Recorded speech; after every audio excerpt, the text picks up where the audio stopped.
Thanks for joining us from the Ohio AgNet, the voice you know with the news you trust studio, sponsored by BASF, where you can count on the trusted performance of the Levo seed treatment to protect your soybean crop. I'm Dusty Sonnenberg. We've got overcast skies, 53 degrees on the barn thermometer this afternoon. After a cool start to the day, it's a pleasant afternoon to get things done outside, and it looks like the weekend will be more of the same. Let's check in now with Ty Higgins as we get our weekly update from the Ohio Soybean Council. Earlier this week, the Ohio AgNet and Ohio's Country Journal, along with the College of Food, Agricultural, and Environmental Sciences at The Ohio State University, hosted the inaugural Planting Professionals Etiquette Dinner for students of the college, sponsored by the Ohio Soybean Council.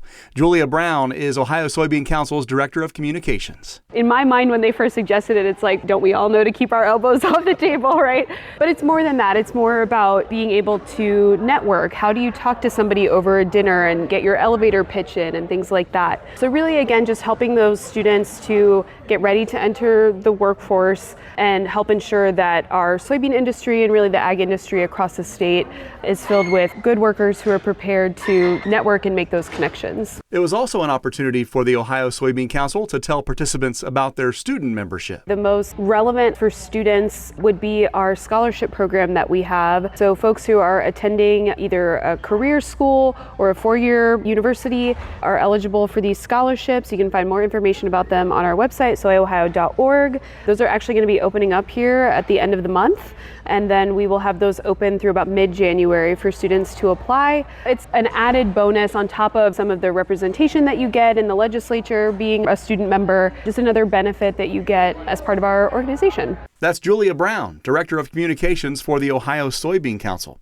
Today's update brought to you by the Ohio Soybean Council and your Soybean Checkoff. Thanks, Ty. Well, let's take a look now at your Friday weather forecast brought to us by Seed Consultants. Simply better performance online at seedconsultants.com. Slightly warmer here across Ohio today. I'm Chief Meteorologist Ryan Martin. Quick forecast update for you. We are seeing a little bit more sunshine work through, and because of that, I think our temperatures are up slightly. Winds start to turn more to the south and southwest over the weekend. That will bump temperatures a little bit more. It's not like we're racing right back to the way it was over a week ago, but we're going to get closer to where we should be. And then as we move into next week, we're going to be watching a weather system pass by to our south that throws clouds into southern parts of Ohio. And I won't rule out scattered showers and thunderstorms in southwestern parts of the state. But if you go north of I-70, I think you say dry, and we're able to move on with harvest fairly easily.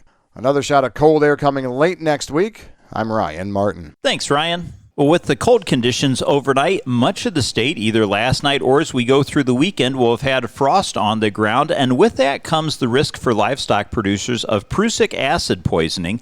Now, many producers will graze cover crops in the fall, with the common mix being sorghum Sudan grass or a combination of other grasses. And Iowa State University Extension forage specialist Shelby Gus said that when frost stresses these plants, they accumulate durin, a compound that breaks down into prussic acid. Now, if livestock consume forage with elevated prussic acid, it can lead to acute toxicity, muscle twitching, staggering, and even death in some cases. Producers who have these forages for fall grazing should be aware of the weather and remove cattle from those fields when frost is in the forecast. They say cattle should stay off these areas for at least 7 days. Now, if another frost occurs during the week, that restarts the clock. Following the week off the field where sorghum and or Sudan grass are present, it's important to scout for field regrowth, and the new growth can contain high durum levels, so they advise waiting until that regrowth is over 18 inches tall or until there's actually a killing frost.